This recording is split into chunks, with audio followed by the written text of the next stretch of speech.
exaltado e glorificado seja a glória do Santo Espírito na sua grandeza, no seu poder e majestade. Que o Senhor, na sua infinita misericórdia, possa nos visitar nesse momento tão precioso para entendermos as tuas palavras. Eu estou falando um pouco sobre as mudanças que teve a pregação do Evangelho. E eu falarei um pouco, apenas um pouco, sobre a reforma feita por Martinho Lutero no ano de 1517, onde ele escreveu 95 teses, modificações, falando sobre os dogmas, as indulgências da Igreja Católica, mas em nenhum momento eu pude ver ele falando a respeito da sã doutrina. E são muitos os estudos falando sobre esta reforma feita por Martinho Lutero no ano de 1517, que nós podemos entender sobre a palavra, porque aqui eu procuro explicar da melhor maneira para que os leitores deste canal não sejam enganados com as falácias pregadas em muitos ministérios. E o que nós podemos entender na palavra é que a sã doutrina não aceita nenhuma reforma, nenhuma mudança. Imaginam, senhores, se Cristo tivesse pago alto preço, conforme pagou os discípulos, tivesse pago um alto preço, conforme também pagou, para a proclamação do Evangelho eterno. E se nós pudéssemos retirarmos tudo aquilo que foi feito, foi pregado, foi ensinado pelo Salvador, tudo aquilo que sofreu os discípulos, e se nós pudéssemos modificar tudo isso e procurássemos assim um meio mais cômodo, mais simples para a pregação do Evangelho. No livro de Apocalipse 22, versículo 19, Altíssimo Criador, Santo Espírito, nos dê sabedoria na tua palavra. E ali, o apóstolo João fala que nós não podemos nem acrescentar, nem diminuir tudo aquilo que está escrito na sã doutrina, tudo aquilo que foi pregado, falado, proclamado, o Evangelho do Reino, isso não pode ser modificado. Aqueles que quiserem serem enganados, é só sair da sã doutrina. É só perder de vista os ensinamentos da sã doutrina. Porque muitos que tentaram interpretar, levar os ensinamentos mesmo do apóstolo Paulo para os seus ministérios, perderam de vista a sã doutrina, que está nos 4 primeiros evangelhos. E no livro de Marcos 16, 15 e 16, o Senhor ali fala: ide por todo o mundo, pregai o Evangelho do Reino, o Evangelho eterno. E este não pode sofrer nenhuma modificação.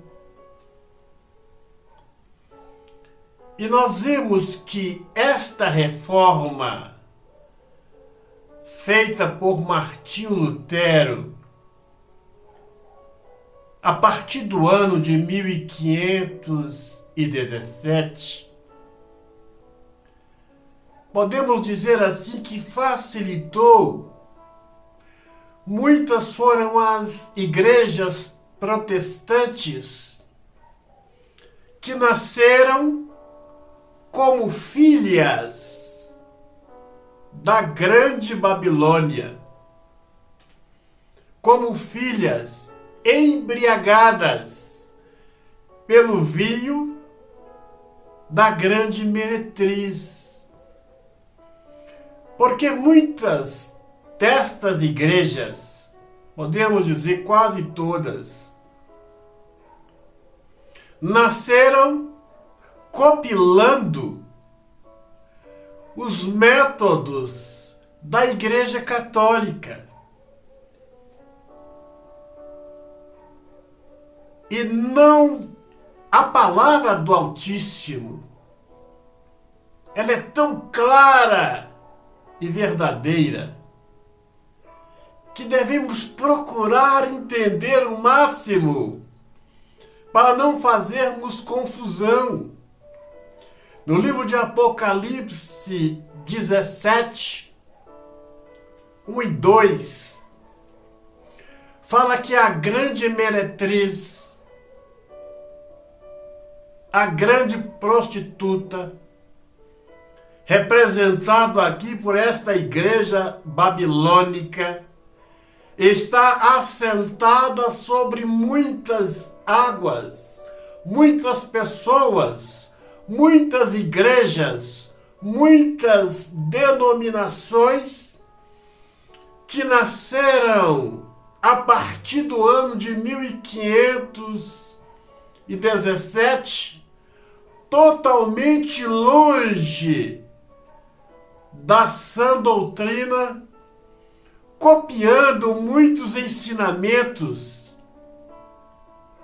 da grande Babilônia, da Igreja Católica, da grande meretriz. E nós vemos muitas destas compilações.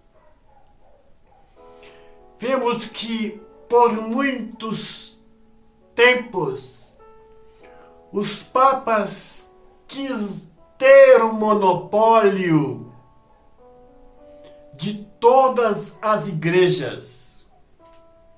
Quiseram monopolizar todas as igrejas, como se só eles mandassem no mundo cristão. E aí foi uma grande perseguição, conforme os senhores sabem. E compilando estes ensinamentos, esta ganância da Igreja Católica, muitas são as igrejas evangélicas protestantes que querem monopolizar um homem, comandar, ter 100, 200, 300, 1000 ou mais igrejas. Esta compilação vem da Igreja Católica. Um homem dirigir mais de uma igreja, monopolizar 1000, 2000, 10.000 igrejas, o tanto que os seus olhos derem conta de alcançar. Então esta compilação veio da Igreja Católica. Nestas 95 teses escritas por Martinho Lutero, por mais que ele fez um grande trabalho, mas muitos foram as igrejas protestantes que nasceram com base nestas teses de Martinho Lutero, menosprezando assim, distanciando assim da sã doutrina, do Evangelho eterno. Nós sabemos que a história conta que Martinho Lutero, ele era o inimigo ferrenho dos judeus, abominava, detestava os ensinamentos judaicos, o povo judeu.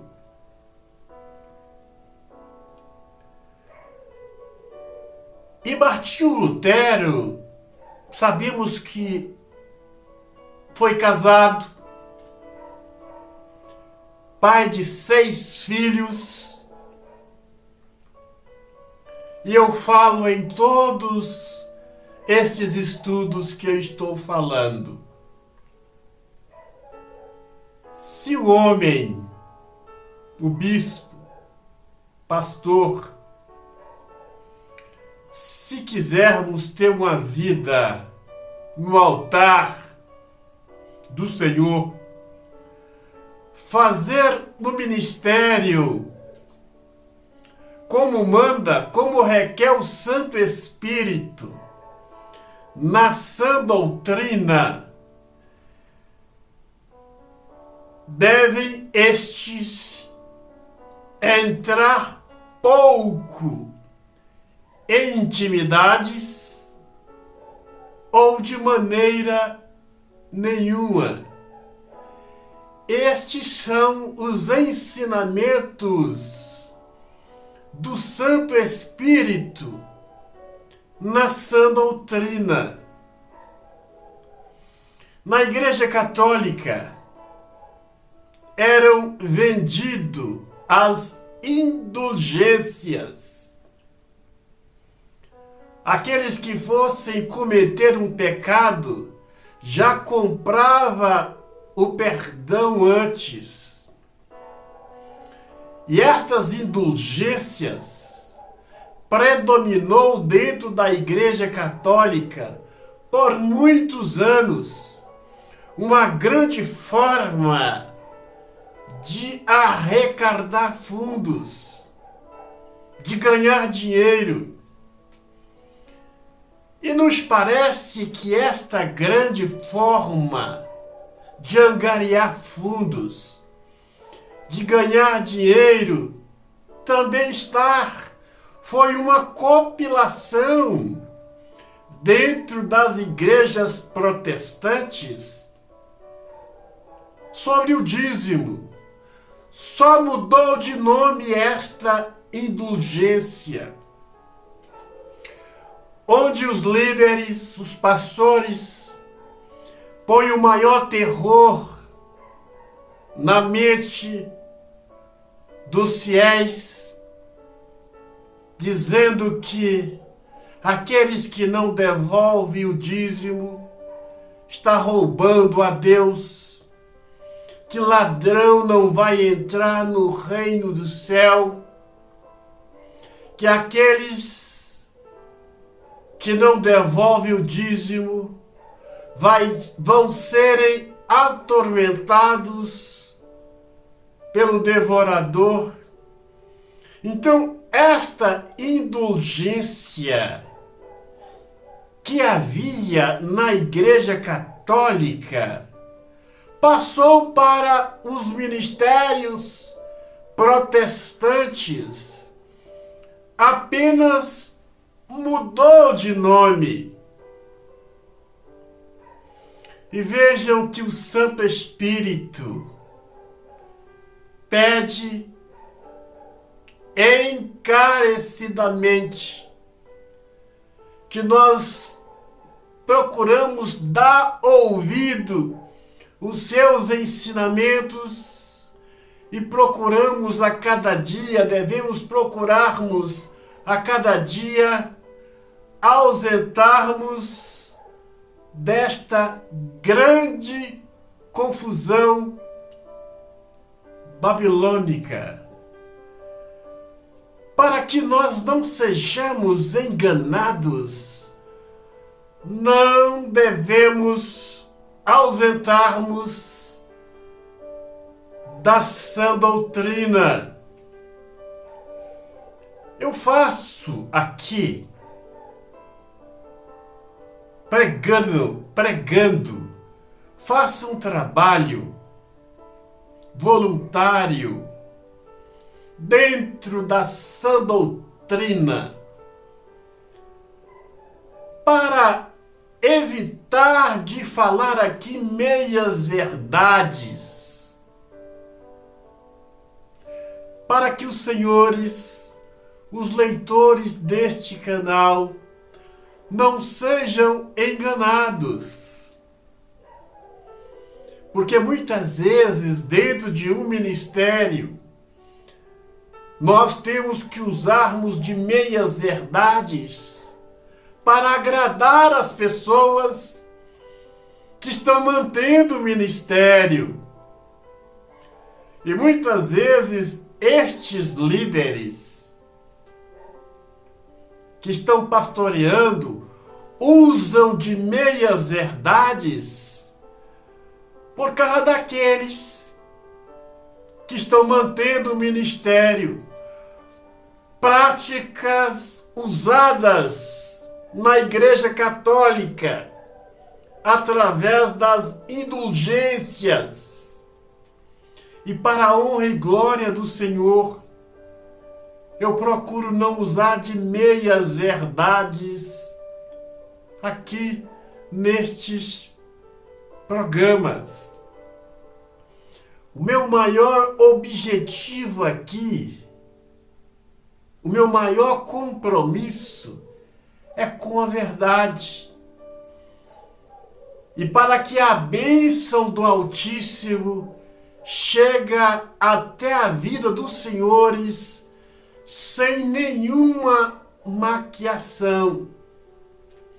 E eu creio de todo o meu coração que este evangelho eterno, com muita clareza, que o Santo Espírito tem colocado na minha mente, no meu coração, nos meus lábios, para falar com os senhores, tem abençoado centenas de pessoas com a verdade transparente.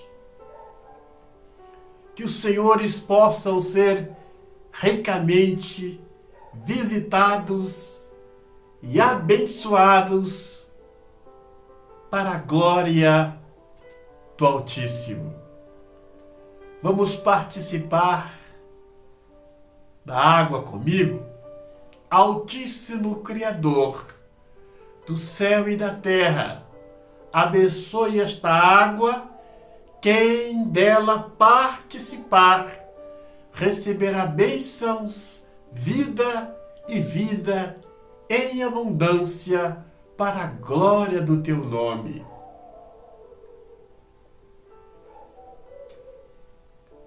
Agora feche os seus olhos, ponha as mãos no seu coração e vamos entrar na presença do Altíssimo através da oração. Nosso eterno Criador, na sua glória, na sua grandeza, no seu poder e majestade. Muito obrigado, Senhor, por este momento, estudando, ouvindo as tuas santas palavras.